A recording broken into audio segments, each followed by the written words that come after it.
अस्सलाम वालेकुम, मैं हूं डॉक्टर उमैर। पाकिस्तान एक ऐसा मुल्क है जिसके अंदर ज़हानत की कमी नहीं है और भरा पड़ा है पाकिस्तान ऐसे ज़हीन और फ़तीन लोगों से।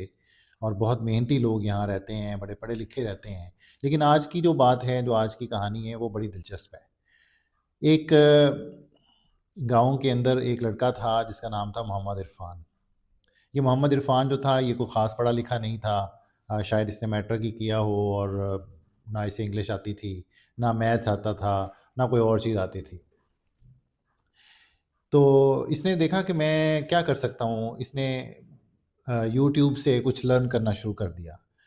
अच्छा, गरीब घराने का लड़का था, कोई ख़ास इसके वालिदैन जो थे वो भी कितने पढ़े लिखे नहीं थे। वालिद जो इसका था वो घर चलाने के लिए एक रिक्शा चलाता था। तो मुख्तलिफ़ लोग जो इनके दाएँ-बाएँ रहते थे वो भी इसी तरह के थे, छोटा घर था। इतना कोई ख़ास घर भी नहीं था, छतें टपकती थीं, ठीक है? घर का खर्चा पूरा होता नहीं था, तो ये मेहनत करता था, सुबह चला जाता, शाम तक ये एक फैक्ट्री के अंदर काम करता था। फिर रात को बैठ के तो इसके पास एक टूटा-फूटा इसके दोस्त से इसे मिला था, एक लैपटॉप, तो वो इसने लैपटॉप रखा हुआ था। तो रात को छत पे बैठ के तो ये यूट्यूब से या डिफरेंट जो वेबसाइट्स होती हैं, वहाँ से कोई मुख्तलिफ़ कोर्सेज़ करता था। तो इसने सोचा कि मैं कोई एक ऐप बनाऊँ, मोबाइल ऐप, जिससे जैसे उबर की ऐप बनी हुई है, करीम वालों ने बनाई हुई है, येंगो की बनी हुई है, तो मैं भी ना कोई एक ऐप बनाता हूँ जिससे लोगों का सफ़र आसान हो जाएगा। तो इसने बड़ी मेहनत के बाद, बड़ी कोशिश के बाद 2-3 साल लगा के तो एक ऐप बना दी। उसका नाम था आसान सफ़र, या सफ़र आसान यूँ कर लें। तो सफ़र आसान के नाम से इसने एक ऐप बना दी और फिर क्या हुआ कि जिसने जाना होता था, किसी को रिक्शा चाहिए, किसी को कोई लोडर रिक्शा चाहिए या कोई बाइक चाहिए, तो वो इस ऐप के थ्रू वो ले लेता था। वो गाँव के अंदर, फिर ये शहर के अंदर, तो बड़ा इसका एक नाम चल पड़ा। तो यूँ हुआ कि इसको बड़ी मकबूलियत मिलना शुरू हो गई और ये ऐप इसकी कामयाब हो गई। और फिर एक दिन ये छत पे बैठा हुआ था, तो इसको एक दुबई के एक सेठ का फ़ोन आता है और वो इसे कहता है कि इरफ़ान, आपकी जो ऐप है वो बहुत शानदार है। तो अगर आप ये ऐप हमें भेज दें तो हम आपसे ये बड़े अच्छे पैसों में ख़रीद लेंगे। तो उसे इरफ़ान को कहा कि आप बताएँ कि इसकी क्या कीमत होगी? तो उसने कहा, जी मुझे तो नहीं पता कि इसकी कितनी कीमत है, अलबत्ता ये है कि आप मुझे 10 लाख रुपया दे दें। तो जब उसने कहा 10 लाख रुपया, तो सेठ जो है वो बड़ा खिलखिला के हँसा।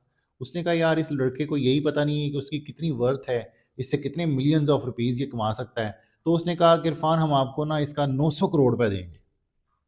तो इरफ़ान ने कहा, यार 900 करोड़ रुपया, इतनी बड़ी रकम, पैसा ही पैसा होगा। ये मेरी ऐप की वजह से मिल जाएगी। तो वो भागा-भागा अपने वालिद के पास जाता है। वो बड़े खुश होते हैं कि यार ये तो बड़ी अच्छी बात है। अगले दिन जो है वो एक गाड़ी आती है और वो उसे एक एयर टिकट देती है कि भाई आप दुबई पहुँचें और वहाँ बैठ के आपके साथ बात होगी और वहाँ पे हम एक एमओयू साइन करेंगे। तो ये चले जाता है, फिर वहाँ जाके इसकी एमओयू साइन हो जाता है और फिर ये अ, अमीर लोगों में शामिल हो जाता है और फिर ये अपना जो है वो घर बना लेता है और बिज़नेस करना शुरू हो जाता है। वही सेठ इरफ़ान के नाम से मशहूर हो जाता है। तो ये कैसी लगी आपको ये कहानी? 900 करोड़ रुपया उस शख्स ने कमाया, सिर्फ़ कंप्यूटर ऐप्स, कंप्यूटर के ऊपर बैठ के कोडिंग सीख के, और उसने एक ऐप बनाई। 2 साल, ढाई साल लगे और उसने जनाब पूरी की पूरी जो एक ख़ानदान है उसकी काया ही पलट दी। ये एक स्टोरी है जो मैंने एक दिन चैट जीपीटी को कहा कि भाई मुझे कोई एक इंस्पायरेशनल सी स्टोरी आप बताओ, कंटेंट उसका दो। तो उसने मुझे ना इसका एक कंटेंट दिया कि पाकिस्तान में एक इरफान नामी लड़का है, उसने 900 करोड़ रुपए कमाए। तो मैं थोड़ा-सा हैरान हुआ कि यार ये 900 करोड़ रुपया पाकिस्तान में एक बच्चा कमाए और उसकी एज भी कोई 20-25 साल के करीब हो, तो ये मुझे क्यों नहीं पता चला इसका? तो मैंने कहा इसको मैं ना रेक्टिफ़ाई करता हूँ या इसको मैं करेक्ट करता हूँ, चेक करता हूँ ज़रा कि ये कितनी क बात दुरुस्त है। तो मैंने अपनी चेक करने के लिए ना पहले मैंने देखा कि आसान सफ़र जो है इसकी कौन-सी ऐप है। तो जब मैंने ऐप देखी तो वहाँ पे कोई भी ऐप नहीं थी। फिर मैंने कहा चलो इरफ़ान नामी कोई लड़का है जिसने 900 करोड़ रुपए कमाया है दुबई से, किसी सेठ का फ़ोन आया, क्या इस तरह की कोई चीज़ है? तो वो भी नहीं थी वहाँ पे। तो जब मैंने देखा तो फ़ेसबुक के ऊपर एक आसान सफ़र के नाम से एक पेज बनाया हुआ था जिसके ऊपर 250 के करीब लाइक्स थे। तो मैं बड़ा हँसा कि यार चैट जीपीटी को कुछ भी कह दें तो वो बना के ऐसी कहानी सुनाता है, बंदा हैरान हो जाता है और बाद में पता चलता है कि ऐसी कोई भी चीज़ अवेलेबल नहीं है। तो मैंने उसको जब चेक किया तो उसकी कोई भी एग्जिस्टेंस नहीं थी, कोई किसी चीज़ से मैच नहीं करती थी। तो ये बात आप लोगों को बताने की आज हमने काविश की है कि आप जब भी कोई चैट से बात पूछते हैं, तो सारी बातें उसकी नहीं मान लेते। देख लिया करें, उसको चेक करें कि ये वाक़ई कोई सही बात है। भई 900 करोड़ रुपया अगर किसी ने कमाया हो तो ये तो पाकिस्तान का मीडिया इतनी मशहूरी उसकी हो जानी थी और हमें पता चल जाना था कि वाक़ई ये कोई लड़का है।